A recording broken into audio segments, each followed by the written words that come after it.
আমরা বিরোধী, আমরা পজিটিভ কথা বলবো, রাজ্যের স্বার্থে বলবো, রাজ্যের জনগণের স্বার্থে বলবো। অহেতুক বিরোধিতা করার জন্য বিরোধিতা আমরা করব না। ধন্যবাদ স্পিকার স্যার। আপনাকে অল ইন্ডিয়া সেকুলার ফ্রন্ট পার্টির পক্ষ থেকে স্বাগত জানাচ্ছি স্পিকার নির্বাচিত হওয়ার জন্য।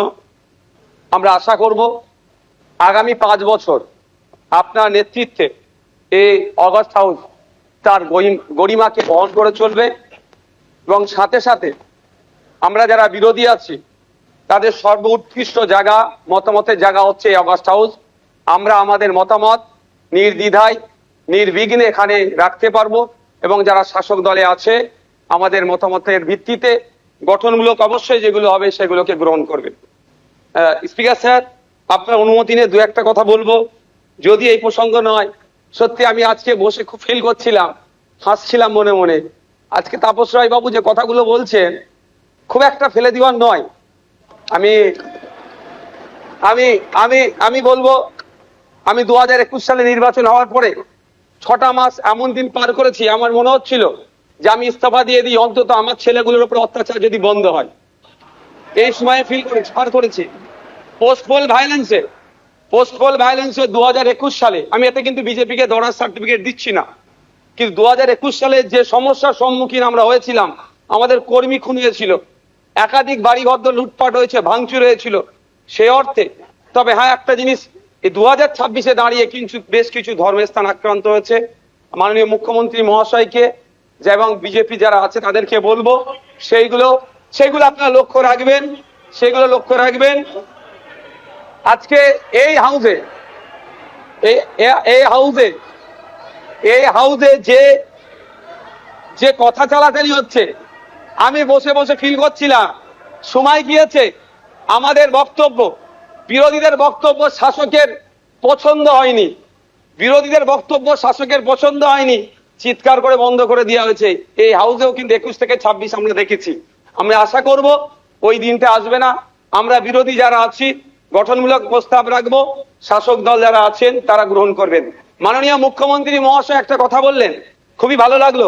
আমরা যারা একাধিকবার বিভিন্ন দপ্তরে লেটার করেছি, ন্যূনতম রেকগনাইজ আমাদের লেটারকে করা হয়নি, ইনক্লুডিং চিফ মিনিস্টারের কাছে।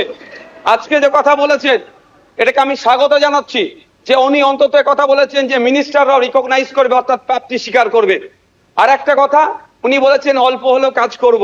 আমরা বিরোধী, আমরা পজিটিভ কথা বলবো, রাজ্যের স্বার্থে বলবো, রাজ্যের জনগণের স্বার্থে বলবো।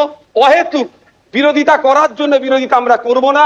সুতরাং মুখ্যমন্ত্রী মহাশয়কে বলবো, অল্প নয়, আমরা যেগুলো আর্গুমেন্ট করব, আমরা যে ডিমান্ডগুলো রাখবো, ব্যক্তি স্বার্থের জন্য নয়, মানুষের স্বার্থে, নির্বাচিত হয়ে এসেছি তাদের স্বার্থে, সেগুলো আপনি পুরোপুরি যদি আমাদের জন্য, বাংলার মানুষের জন্য করেন, আমরা আপনার কাছে অবশ্যই কৃতজ্ঞ থাকবো। আবারও মুখ্যমন্ত্রী মহাশয়কে ধন্যবাদ জানাবো। দীর্ঘদিনের স্বপ্ন এটা আমাদের সকলেরই, যে আমাদেরকে নির্বাচিত করে এই হাউসের মধ্যে পাঠাচ্ছে। মাসের শেষে আমরা 1,21,000 টাকা নিয়ে বাড়ি যাচ্ছি। আমরা সেই জনগণের জন্য কি রোল প্লে করছি, কি বক্তব্য দিচ্ছে হাউসের মধ্যে? না, হাউসের মধ্যে এসে শুধু সময় কাটিয়ে চলে যাচ্ছি। যে আপনি লাইভ স্ট্রিমিং এর যে কথা বলেছেন, এটাও আমি আপনাকে কৃতজ্ঞতা জানাচ্ছি, স্বাগত জানাচ্ছি। এটা হওয়াটা খুবই দরকার ছিল। বাংলার মানুষ অন্তত আগামী নির্বাচনগুলোতে তাদের জনপ্রতিনিধি হিসাবে কাদেরকে চুজ করবে, কেমন মানুষকে পাঠানো দরকার, তারা যেখানে বাংলার আইন তৈরি হচ্ছে, আগামী 5 বছর বাংলার শিক্ষা, স্বাস্থ্য, কর্মসংস্থান থেকে শুরু করে কৃষকের রুজি রুটির প্রশ্নে, প্যারা টিচার থেকে শুরু করে বিভিন্ন ক্ষেত্রে সমকাজের সমবেতন নিয়ে, এক কথায় আগামী 5 বছর বাংলা কিভাবে চলবে, বাংলার মানুষের স্বার্থে কি আইন তৈরি হচ্ছে, আইন পজিটিভ, একটু ছোট করুন। বিরোধী স্যার, শেষ করবো। বিরোধী হলেও স্যার একটা দিন সুযোগ পাচ্ছি বলার, এরপর তো টাইম মেনটেন করে দেবেন।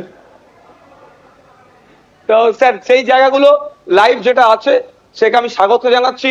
আমি আবারও আপনাকে ধন্যবাদ জানিয়ে বলবো, বহুদলীয় যে গণতন্ত্র আছে সেটার পূর্ণ মর্যাদা দিয়ে আমাদের মতো ছোট্ট যারা বিরোধী আছি তাদেরকে পরিসর দেবেন। ধন্যবাদ স্যার।